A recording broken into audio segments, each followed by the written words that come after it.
Sustainability Defined is brought to you by Elm Sustainability Partners, a leading provider of sustainability and ESG advisory services globally. Elm's latest campaign, Rethink, encourages companies to think about their existing sustainability/CSR/ESG program and how it stacks up against today's higher expectations from investors, customers, and the public. Do you need to rethink? Find out more at www.elmsustainability.com/rethink.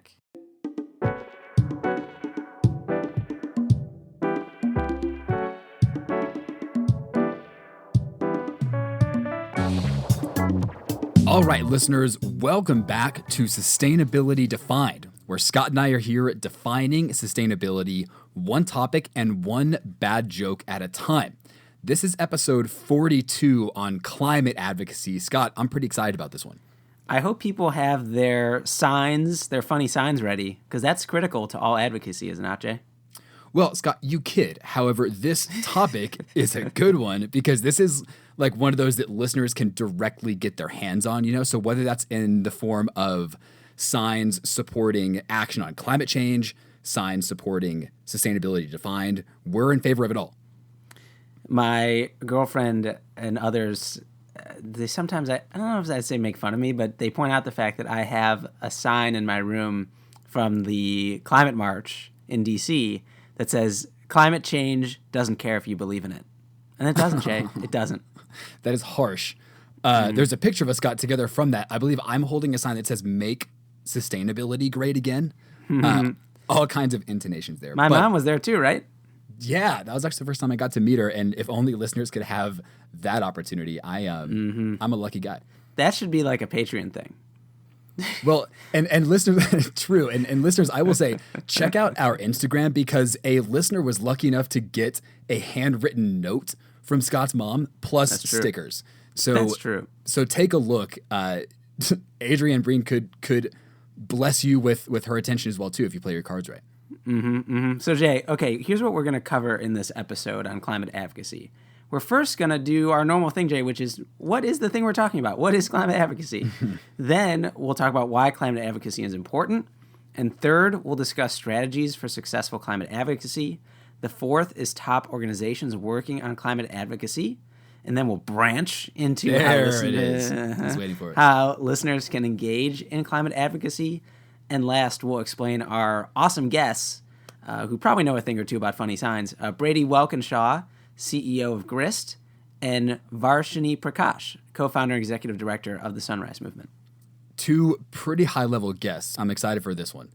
All right, so right off the bat, let's ask what is climate advocacy? And really, let's start with what is advocacy even in the first place? So at its most basic level, advocacy is the act or process of supporting a cause or proposal. Forms of advocacy include organized marches, petitions, or donation campaigns. You could even call us, Scott, you and I, advocates for bad jokes, even though we don't necessarily do much active campaigning for it. But I donate $20 a month to that cause.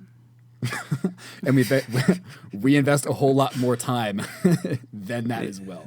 Mm-hmm. So specifically, climate advocacy is the act of advocating on local and national levels to build political will and support for initiatives dedicated to preventing climate change. Bold assumption here, Jay. We're guessing that you as listeners are interested in some level of climate advocacy by listening to our show in the very first place. You want to learn more and engage. And if not, number one, how'd you get here? But number two, welcome. Yeah. You're all welcome in the neighborhood. So, Scott, climate advocacy has been around pretty much as long as we've been aware of climate change, though organizations specifically dedicated to the topic were largely founded in the early 2000s. So one of the first major global movements occurred in October of 2009, where climate advocacy group 350.org helped to organize international demonstrations. The intention was to, quote, inspire the world to rise to the challenge of the climate crisis, end quote, prior to the first UNFCCC summit in December of 2009. And that's the United Nations, sort of summit on climate change, right? Exactly. Thank you, Scott. So over 5,400 rallies were scheduled worldwide leading up to the summit, which culminated in a march in Copenhagen on December 12th with approximately 60,000 to 100,000 participants. A wide range, but still a pretty big number. Do you remember this, Jay? I honestly don't. I don't think I do either, Scott. It's kind of a bummer, but... Too busy being an undergrad and doing undergrad things, I guess. We were more involved on our local campuses. How about that? Sure. But I do remember other notable events, like the People's Climate Marches in 2014 and 2017. The 2017 one, the one with Adrian Breen, each attracting over 300,000 participants in a single city, and many more associated movements in other locations globally. And most recently, just back in 2018, the Fridays for Future movement was launched and led by 15-year-old, yes, I said 15-year-old, Nobel Peace Prize nominee Greta Thunberg. Greta, I mean, she's killing it. She's killing it and honestly setting a great example for people that are like up to 5 times her age, you know? So, Scott, Fridays for Future helps organize climate strikes for school-aged advocates across the globe who are fighting for a sustainable future. Greta sat in front of the Swedish parliament every school day for 3 weeks to protest against the lack of action on the climate crisis. And she still got an A on her math test. A testament, God, if we could all be such strong advocates and excel in our like day lives, that would just be... So Greta posted what she was doing on Instagram and Twitter, and soon it went viral. As of May 2019, they are up to 131 striking countries. Scott, I have to ask, honestly, what were you up to when you were 15 years old? I don't know, man. I was getting my permit. I just wanted to learn to drive. I will admit I was busy trying to be a skateboarder with long hair. Oh my God. And God, if only climate change were more directly related there. Okay, 30-second skateboarding story. Freshman year at Georgetown, when I apparently was not paying attention to climate marches, I had a roommate from Los Angeles, Rocky Ferrandino, who was very cool. I know, great name. Very cool, knew how to skateboard, and I'm like, okay, I'm going to be cool too. I'm going to ask Rocky to teach me how to skateboard. And he's like, sure, man, no problem.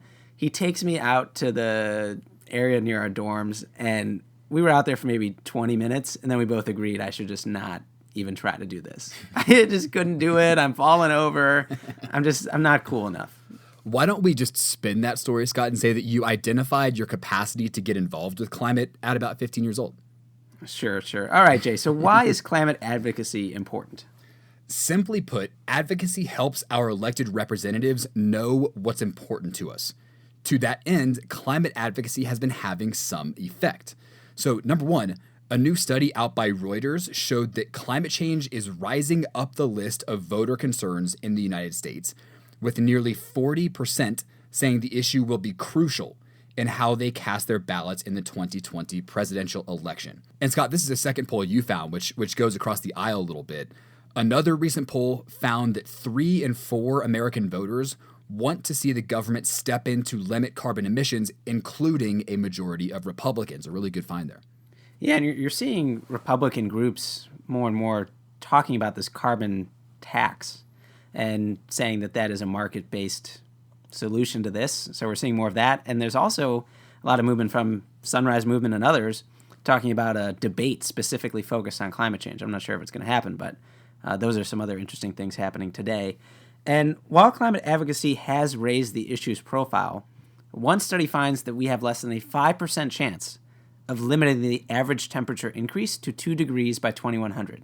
So business as usual is expected to cause irreversible damage to the planet. That's if we get above that 2 degrees mark, which is why we need as many voices as possible to advocate for change. And Scott, before we move on, for listeners that are interested in engaging across the aisle on climate, I would refer you to episode 20, which is on conservatism and climate change. And that's where, Scott, you and I talk with a guy named Bob Inglis, who runs an organization called Republic EN, which is solely based on this, which is engaging those on the right side of the aisle around climate. And it's a helpful lens into, what they view as market-based strategies to address this very same problem. I wonder if our last episode, Jay, we're just going to be like, every sentence will end with, and if you listen to episode this, and what about episode this? Episode 333. Oh, my goodness. I hope we're not doing that. Scott, where do you think we'll be at episode 333? I don't know. Our grandchildren will have taken over the show. Okay, so Jay, strategies for successful climate advocacy. We'll get into some firsthand examples of climate advocacy tactics with our guests coming up.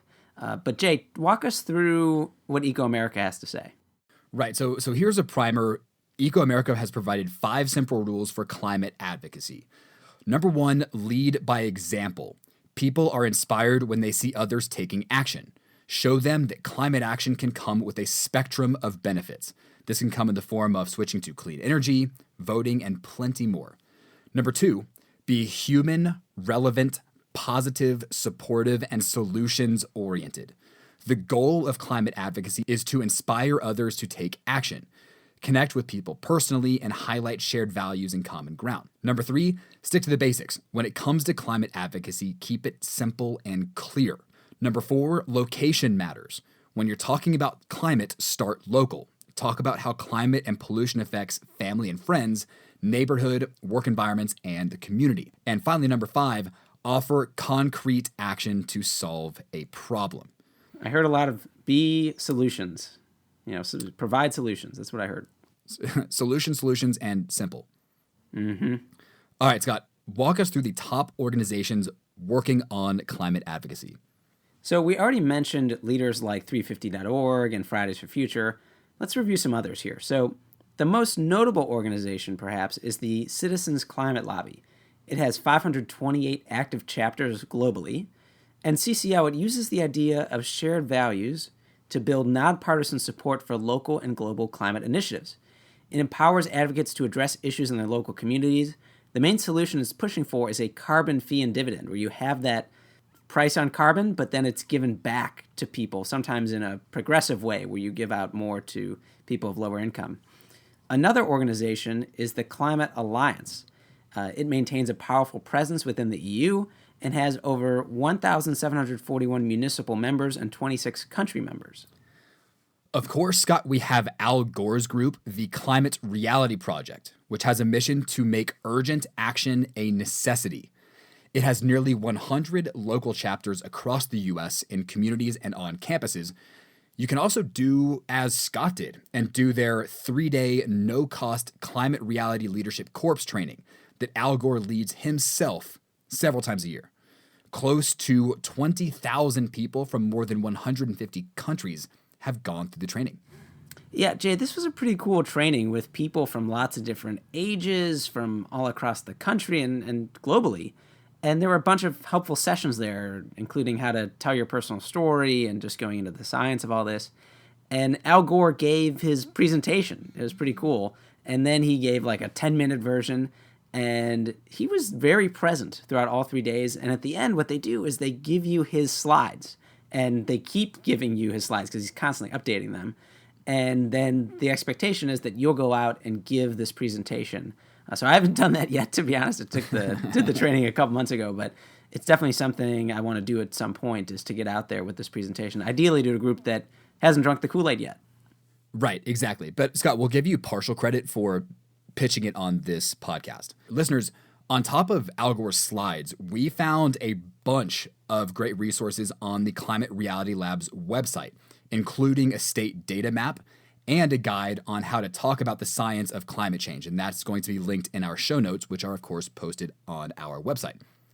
Now, Scott, also seems like a good time to introduce the Sunrise Movement, a U.S.-based organization that is building an army of young people who are dedicated to climate advocacy. Started in 2017, the Sunrise Movement has organized actions on both the local and national level. So later in this episode, we will hear from Varshini Prakash, who is the co-founder and executive director of the Sunrise Movement. So folks, stay tuned. Okay, so let's say people have bought in, Jay, and they want to engage in climate advocacy. How can they do it? Well, whether you've had a bar and bat mitzvah or a quinceañera, everyone can and should be active in this fight. There are several categories of ways that listeners can get involved, including direct advocacy, local participation, and the way they go about making purchases. So first, all of those climate advocacy organizations that Jay, you and I listed, they would welcome your involvement. Pick one, pick all of them, and often collective impact carries a greater effect than any individual advocacy initiatives. So find your team, get educated, and start talking. those in need of specific direction, one thing you can do is take the Citizens Climate Lobby's advocacy training.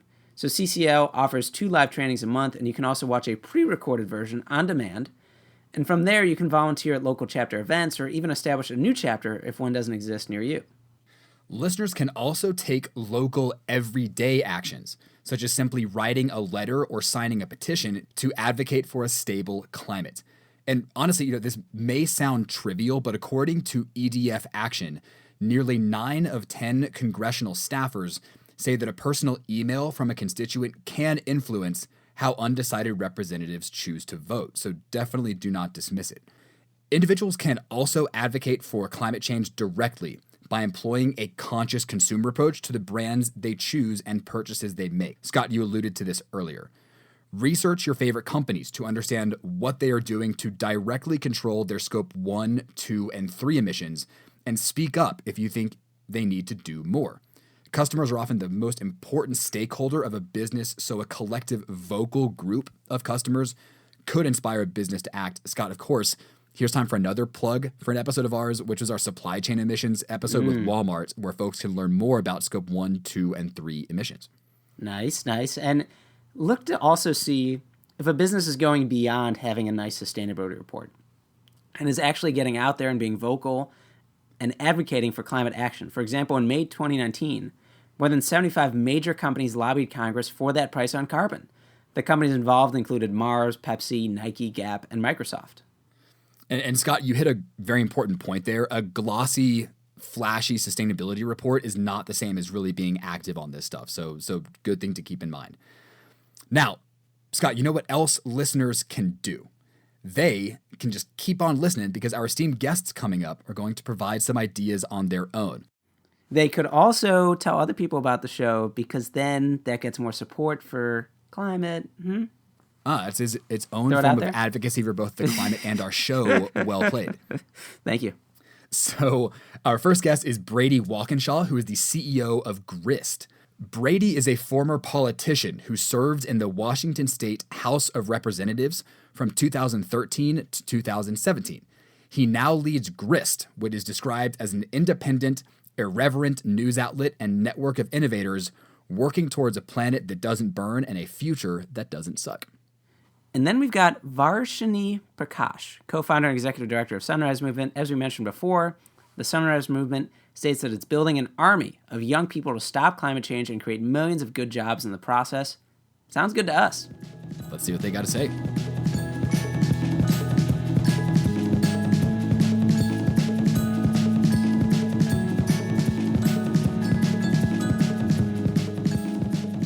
All right, listeners, we now have the privilege to be joined by Brady Walkinshaw, who is the CEO of Grist. Brady, we want to thank you so much for taking the time to join us on the show today. Well, great to be here. Thanks for having me. So, Brady, to get things started, you are one of the few folks that we've interviewed with real legislative experience, serving in the state of Washington's House of Representatives from 2013 to 2017 before moving over to Grist. So I'd like to know what got you interested in politics in the first place. That's a good question. Well, I'm Brady, delighted to be on the show. I'm from Washington State originally and got very interested in food issues early on. Worked a lot on migrant issues, a lot of migrant rights issues growing up. I had the chance to go study back east, lived abroad for a bit working on food issues, and came back to Washington State around 2009. And worked at the Gates Foundation for several years. I got involved in politics first, actually, through the marriage equality campaigns here in Washington State. The individual who had previously been, there was kind of a domino effect. There was an individual who served in the state legislature who was elected mayor back in 2013, early 2013, and then I was appointed to fill the open seat in the Washington State legislature. Yeah, and so had you ever done anything in media before this? I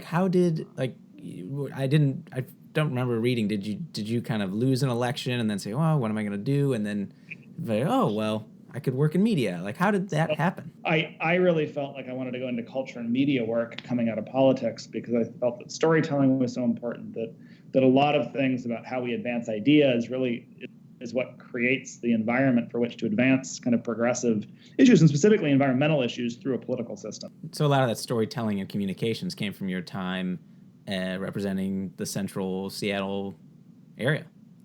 Yep. In Grist, we're a nonprofit, nonpartisan media organization, but we certainly have a perspective, and our perspective is that, not only it's our vision statement at Grist. Our vision is we're working for a planet that doesn't burn and a future that doesn't suck. So in that respect, we do have a pretty strong point of view. And our goal here at Grist is to be telling the stories for how we can inspire people to help get to that planet that doesn't burn and that future that doesn't suck through storytelling. So Jay and I both love the tagline, and I'm wondering, when you interviewed, did you have to prove your comedic chops there with the jokes, or were they like, all right, Brady, tell us a good pun? No, I mean, it is definitely something we think about and talk. I mean, I have this T-shirt that I have many of these. I'll send you each one of these after the show. Oh, yes. Finally, someone offers us a T-shirt, Jay. Yeah. But the T-shirts, which I just offered, say, I was into the climate before it was hot. Oh, yes. So we've got a number of T-shirts like that can be made available. But long story short is, I think that making climate and environmental issues, which can seem so, you can get depressed really quick, and it's important to be able to frame them in a way that helps people see the way out. You mentioned that it's easy to get depressed, especially when talking around this kind of stuff. So, at the same time, the media industry has gotten a little bit of a bad rap. So how do you pair those two when you think about Grist's role as a climate advocate? So I have felt, especially with what we do at Grist, that we're trying to solve a couple problems. I mean, one is we're trying to support the people who wake up every day and think, my gosh, we only have 10 to 20 years to write the future of the planet. We want to be able to inspire those individuals so they don't lose hope, so that they also see the kinds of solutions that we need. So that's one audience for us. But we also think about an audience that, how do we, for a lot of people out there who don't see environmental issues as their top issue, or may, be concerned about other things at the same time. It's sort of how do we bring climate into the conversation? And it's exciting with the Democratic presidential primaries. I mean, you have candidates like Jay Inslee who've come out and are running, putting climate at the forefront. But you also have other people who are making climate a top issue for the first time we've ever seen in a presidential primary. Yeah. So you talk about the audiences that you have, and are there certain stories on climate advocacy that have gained a lot of traction, or that have actually been useful as fuel for those advocates, as something to point to say, hey, we need to act on climate. Look at this Grist story. Something that got a lot of play. Sure. I mean, that's a great question. I mean, we look at that in different ways. Last year we have this environmental advice column that I would encourage you all to listen to, called Ask Umbra. And Ask Umbra is actually a writer on the team, and she solicits questions from an audience base and then answers them, in print. Her real name is Umbra? No, that's Eve Andrews, and she's terrific. But I was scared to ask. Thanks, away, Scott. Man. I know, but she gives herself away. So you get all sorts of questions in. Some of them are more around behavior change of is it better to recycle, or is it important for me to recycle XYZ item? How should I deal with food waste? Or more funny questions of is it more sustainable if I pee in the shower versus pee in the toilet? We all want what is the answer to that, actually? It depends how long your showers are, but I think it depends. Of course, the answer. You got to is ask Umbra, Scott. Yeah. You read there's a column written about it. So, But you get those sorts of behavior change questions, which I would say are kind of happening in how people live their own lives in ways that are more sustainable. And then we also get those more systemic questions, which are, who should I vote for? How should I take action to be more civically engaged to change the system? And last year we published something called the 21-day Umbra's 21-day apathy detox, which walked through 21 actions that you can take to be more civically engaged. And that was up for a National Magazine Award last year. And so those sorts of things have gotten a lot of attention and have been really great kind of ways, I think, in terms of empowering people to act. Another question for you, because Brady, you have a really interesting background coming from the legislative side, now at the helm of Grist. We'd like to know, what are some of the most effective climate advocacy strategies you've seen, whether it's something that you saw as a representative or something that you're now seeing at Grist. Is there something that you saw that you thought to be particularly effective? That's a good question. The deepest story of that for me is actually not a story about environment, but it's actually about mental health. And I started working on this. There was a young man. Who ended up living 4 blocks from where I live on Capitol Hill, which is in central Seattle.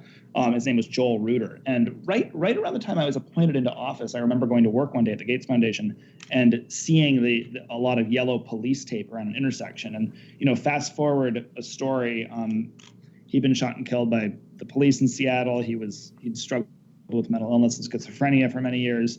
He'd been waving a gun outside of his condo.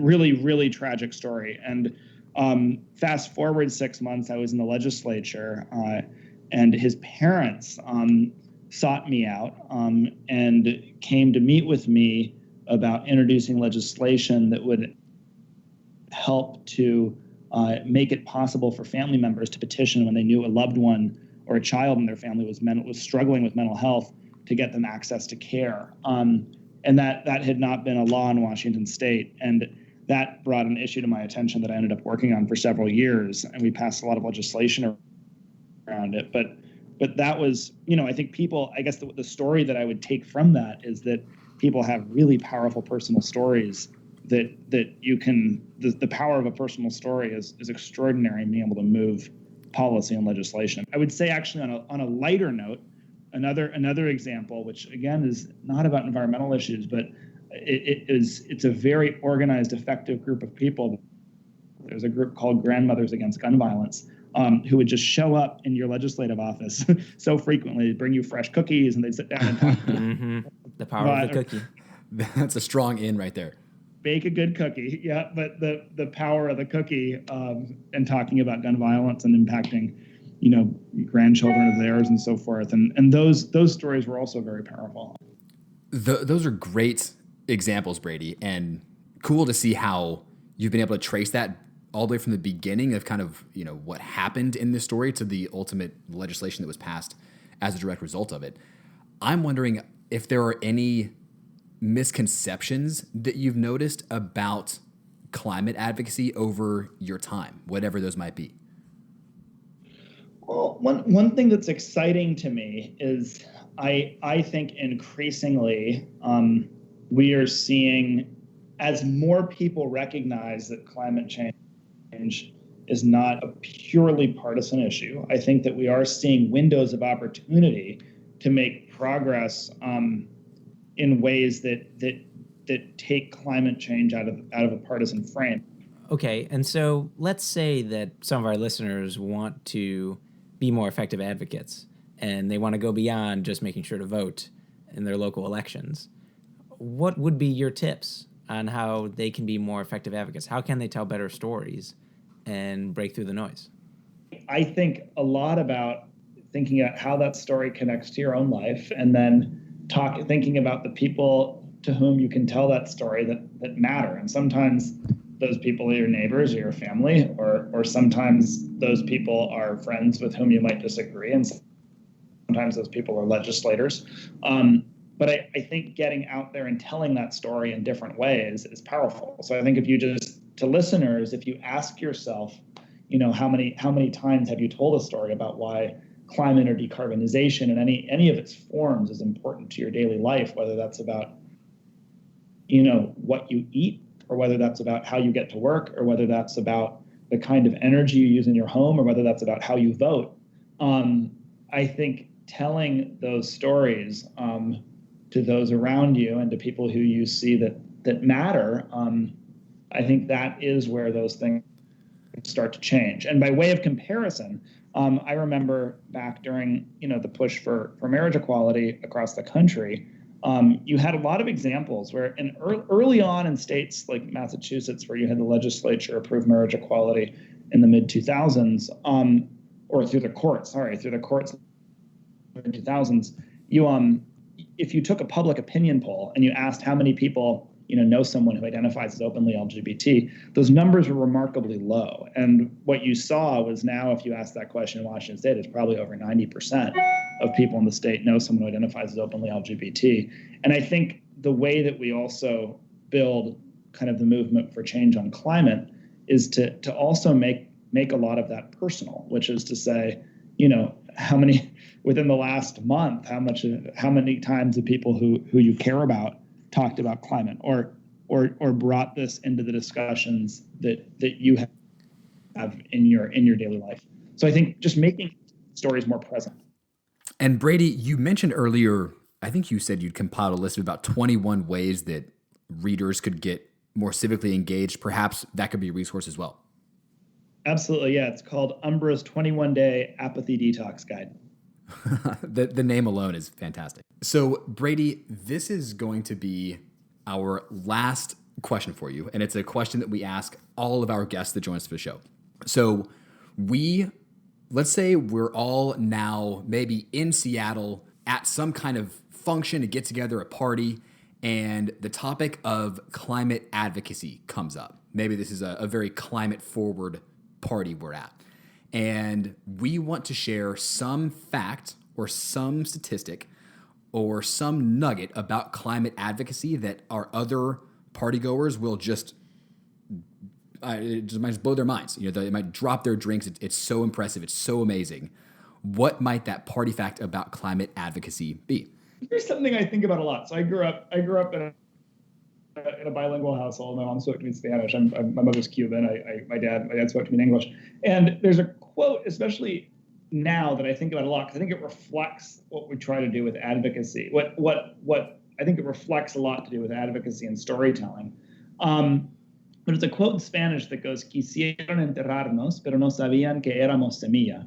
And what that means in English is that they tried to bury us, but they didn't know that we were seeds. And I think what's powerful about story for me is that I really, really believe that kind of storytelling and having a common identity that you're building up of kind of what connects you is the sort of thing that sprouts later on and is the power, whether it's advocating for whatever issue you're advocating for. I think it's a power that underlies a lot of it. Wisdom in Spanish. That is a way to end the episode, Jim. Brady, I think that's fantastic. It speaks not only to your own career move over to Grist to help knit this communal story about climate advocacy, but again, Scott, like you're mentioning, teaches us some Spanish. Brady, and Jay, you majored in Spanish, which I learned last week. Oh, a little right? tarde there, Scott. Yeah, a little J factoid as well to end this interview. Bring it back home. Well, Brady, gracias por visitarnos. It's been a pleasure having you on to talk about all things climate and advocacy, and again, keep up the fantastic work at Grist. It is truly a beacon in the smog. Thank you so much. Grist is great. Thanks, Brady. Thanks for having me. Elm Sustainability Partners brings you Rethink. Sustainability and ESG expectations for business have never been higher. More than 250 ESG ratings frameworks have developed in the past 24 months. Consumer demand for sustainable products is real. Business-to-business relationships are increasingly defined by ESG performance. If you haven't looked at your corporate sustainability program in today's context, you are falling behind. Rethink. www.elmsustainability.com. And catch the book Killing Sustainability from Elm's Lawrence Heim, available in paperback or for Kindle on Amazon. All right, listeners, we have the pleasure now of talking with Varshini Prakash, Executive Director and co-founder of the Sunrise Movement. Hey, Varshini, I know we're both in D.C., but not in the same place, but we're very happy to be talking with you. Hello. Thank you so much for having me on here. It's a pleasure. And you have those cheapo CVS microphone we just heard about, but you sound great. We're excited to talk with you. Thanks. I'm glad to hear it. So our first question for you, this episode is all about climate advocacy, and you've been a climate advocate for a few years now. We read that you helped push your alma mater, UMass Amherst, to divest from fossil fuels. So where did you get this resolve to tackle climate change from? I am hoping that there is some story of you at like 10 years old protesting something and making stuff happen. So is there that story? Yeah. Okay. There's a few different stories. I mean, there's a story of me when I was in the 6th grade writing my first, my end of the year paper on deforestation from the perspective of a squirrel that had just lost its home. Oh, yeah. So that was like, that was one of the earliest memories I have of. You still have this paper? I wish I did. I don't have it, but I remember it vividly because I spent hours just sitting there being like, what would it have been like for this squirrel who lost its tree?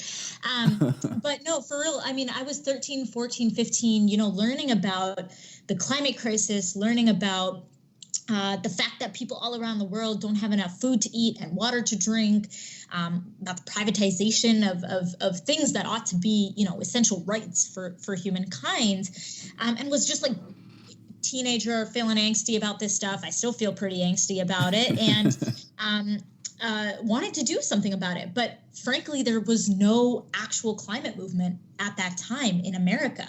Mm-hmm. It's incredible to see what's happened just in the last 10 years. And so, I unfortunately had to settle for nagging my friends to recycle and complaining to my mom about it. But when I got to college, I ended up joining the fossil fuel divestment movement and just absolutely fell in love with organizing, because it was like for the first time in my life, I was seeing this pathway to taking action and collectively with thousands and thousands and thousands of people, not just in my community, but globally, to really shift the status quo and turn power on its head and build power collectively for people, for ordinary people, against some of the most powerful and wealthy institutions the world has ever known. And do you find that this power in organizing translates to having a very organized bedroom, or those are just two separate things? Not at all. Not at all. You should ask my mom. You can ask my fiance. It's a rough situation out here. But I try to be an adult about it. But basically that means I shove all of my clothes that I just washed back into the dryer until I've used them all up again. But don't tell anyone. My mom has an air fluff setting on her dryer to make sure you don't get any creases in your clothes when you forget about them in the dryer. And it could be one of GE's most brilliant inventions. Yes.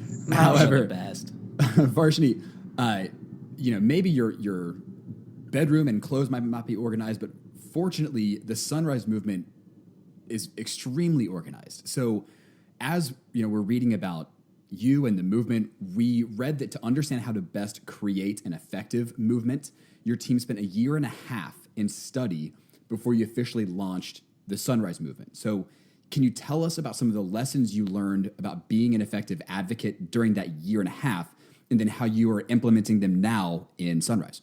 Really, we were asking ourselves, how do we build a youth climate movement that can go to scale, that can organize not just, hundreds of people, but tens of thousands, hundreds of thousands, perhaps even millions of individuals actively participating in movement work. How do you do it? Yeah. Well, what's the secret sauce? During this planning process, we studied a lot of, social scientists and people who, for example, there's this amazing lady whose name is not Kristen Chenoweth. That's the Broadway actress. Erica, and press secretary in the West Wing. Erica Chenoweth, who is just as glamorous and amazing, but is a social scientist who did a lot of study about social movements of our past and found that if a movement can get 3% of a given population activated around an issue or a campaign or whatever it was, that campaign was inevitably likely to win on their issue. And so much of our conversation became, how do we build the kind of power that we need to galvanize? So in America, that would be like 11 million people to not just passively say, oh yeah, I think the government needs to do something about climate change. Yes, it's an issue, but who are out organizing in the streets, like, visiting their politicians, donating, volunteering, voting on these issues, cooking food and housing people in the movement, participating in a variety of different ways on social media, whatever, but actually actively engaged in movement work. So what are the steps, to get that 3%? Yeah, so we started a variety of different things. In many ways, it's actually simpler than it might seem. One is getting out there and actually holding actions, demonstrations, events like the sit-in that we had at Nancy Pelosi's office, like all of the subsequent actions that have happened since then, where we create these moments of public confrontation that actually bring the crisis that many young people feel in our bodies and in our communities to bear and actually bring them to the doorsteps of the people in power. And that actually creates all sorts of media attention. It gets the story out into the public. It gets people talking about it all across the nation, and has actually led to our organization growing like exponentially in the months since. We grew from just having 30 local chapters to having over 180 in the last couple of months. And then the second part of this is like, it's not enough to just have, media like spectacles and demonstrations and events like this. We actually need to be out in communities every single day talking to people. A big thing of what we do is actually like get our local chapters resourced and talking to people in their communities. So we held this multiple what we called speaking tours over the last year, where we have talked to over 11,000 people in local communities. And did you train people on how to do that? Yeah. So training is a critical component of everything that we do. So if you are, for instance, if you are a person who wants to start a local Sunrise chapter, you get you and your dozen friends together, and we'll send a trainer over to your community and lead you through like a 2-day long Sunrise training, which goes through the basic political education around how we got into this mess and how we get out of it. It teaches people some basic grassroots organizing skills, like how do you get out and have those conversations with people and recruit people to your organization and grow. And it also kind of teaches what we call the basic, the core components of Sunrise's movement DNA. You could think about it, the strategy, the story, and the structure that really are the glue that holds our movement together. So thousands of people have gone through this training, either online or in IRL, and it's become this incredible way to both build the community of Sunrise. Like a great component of these trainings is actually a songwriting workshop where people get together and in 30 minutes write songs for the movement that actually are used from there on out at protests or at community gatherings and more. And so, Varshini, let me ask you a question, because you had a great overview of what the training process looks like for Sunrise, but I'm wondering how you keep everyone really on message, because I think we saw this kind of towards the end of the Occupy Wall Street movement, where it became so convoluted that it was, if you pinned any one person down and asked, okay, so what exactly are you here for? Their answers kind of started to run the whole gambit. So yeah, I'm curious, like, do you ever get concerned that people in your movement will do something that maybe doesn't align with the core principles or the core strategy, and how do you account for that? Sure. I mean, that will inevitably happen. It's already happened. Movements are messy, and they're made up of they're not magical unicorns. They're just like made up of ordinary people, right? And people make mistakes, or they have different ideas about how to do things. I think this is part of where our original, what we tried to do at the beginning was really give people a strong sense of identity, of like, this is what Sunrise is. And we do that in a few different ways. We have a 4-year strategy that we have shared out to everybody in our organization. It's on our website as well. So people know like what we're about, what our theory of change is, and what we're going to do. And so if they're like, actually, I want to do public polling, and that's what I think Sunrise should do. It's like, actually, Sunrise doesn't do public polling. Maybe you should go talk to somebody else about that. Have you not seen our strategy? It's published. But we also have what we call like a meta narrative. So like a broader story that kind of outlines what we think the problem is, what we think the solution is, and the role of young people in all of that. That's also on our website. And the last thing that I think is really essential is we have principles that guide every part of our work. So we have 11 really amazing principles that are really just kind of a way of that are about like how we treat each other as human beings and who we are as a people. So it has things like, we are a nonviolent movement. Our sense is, if you can adhere to these principles and you generally broadly align with what the movement is about and our vision and goal are, then you're a part of Sunrise. And if you do something else, like, throw a brick through a window or at a protest or something like that, then you are not a part of Sunrise, because that is not our agreed upon principles. And every person who's a part of Sunrise has to agree to those principles to be a part of us. And did you all sort of decide this, like your core group, or did you have to have like a majority of people agree, or how did that work? And then is it static, or does this stuff change? Yeah, I mean, we did decide this because we were the only people talking about it at the beginning. But I think we're trying to figure out, moving forward around big decisions, like who do we endorse for president if we do that? Or who do we, some of the big changes that might come down the line, who do we elect to be our next executive director, or things like that? Like, what kind of democratic processes do we need to install? And we're actually talking about that as our movement grows. So fantastic. And it does sound, you mentioned the unicorn as a climate movement, or as any kind of movement. I think you're getting close to it. I want to ask you about your advice to our listeners. So you now, you're speaking with, a global group of engaged folks on climate, on sustainability. What would your advice be to them who want to follow a similar path as you did as a climate advocate and spark the change that you're out there creating? It's actually a lot more simple than people think. It can look like going to a website like, for example, on our website, sunrisemovement.org, and just inputting your email.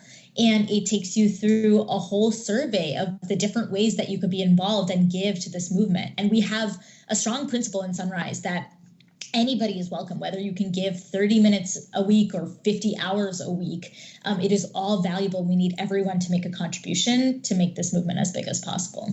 And then let's say someone wants to talk with their friend or neighbor about it, or someone who, hasn't drunk the climate change Kool-Aid yet and still is somehow holding out that it's not a thing. What are some basic tips to engage those people and be an effective advocate? Yeah, I would say the first thing to do if you're embarking on a conversation with someone is to listen and ask that person what they actually care about. The climate crisis touches virtually every part of our lives, whether it's jobs and the economy, health and healthcare, whatever that person really truly cares about, whatever their struggle is. Listen for that and find a way to connect the climate crisis to that struggle, rather than trying to impose the struggle that you might feel first and foremost on their story in a way that doesn't feel authentic to them. Okay, so Varshini, let's move to our traditional last question. Let's pretend that we're at a sit-in. We're just sort of sitting there. We're waiting for something to happen. We're passing the time, and I want to pass along a party fact to who I'm sitting next to about climate advocacy that will cause them to drop their clipboard that they're using to sign up people for petitions. What is that one party fact about climate advocacy that I could pass along? Ooh, that's a hard one. What makes me drop my jaw is not maybe what other people makes them drop their jaw. We'll be the judge of that. So I'm sorry about that. But okay, I will say one of the single most liberating pieces of information that I received about climate change and public support was that a majority of Americans support action on climate change, and a majority of Americans support a Green New Deal, including a majority of Republicans. So that would be my number one thing, because it made me realize that we don't actually need to get millions of people who might be climate deniers or confused about the issue, or listening to sordid science their entire lives to understand this issue. We actually need to play this really important role. And what advocates need to do is play this really critical role of taking those passive supporters and converting them into active supporters. So that 3% of the population that is going to take action every day or every week for the rest of their lives to do something about the climate crisis. And so maybe that's not liberating for everybody, but it felt extremely liberating to me because it helped me understand who we need to focus on as organizer and as advocates. Yeah, like you already have current public opinion, and you're certainly going to be on the right side of history. So, how do you get those people, like you're saying, and you're saying, and you guys, and you believe that the events and the listening tours and having a good website to engage people, things like that, that's going to be what gets people going. Well, yeah, and I think we've seen it to work. The day after the action in Pelosi's office, 5,000 articles were written about the Green New Deal within 48 hours. 5,000 articles. That's unbelievable to me. Who, usually I'm struggling to be like, will anyone write about this issue? Does anyone? That's a pretty good party fact. Yeah. So that was huge. So I think these are time tested and sometimes they're often a lot simpler than we think. Varshini, I love it. I think your message is equally as optimistic as it is energizing. So we want to thank you so much for coming on our show. As we said before, we're big fans. We love to see all of the momentum that Sunrise is gathering. So thanks so much for joining us, and continued success to you and the organization. And, who knows where we'll be in 2020, but we're huge fans, and thanks again. Yes, thank you. And for anybody who's listening, it's sunrisemovement.org, and you can find us on social media at sunrisemvmt across all channels. All right. Fantastic. Thanks so much, Varshini. Great. Thank you. Thanks.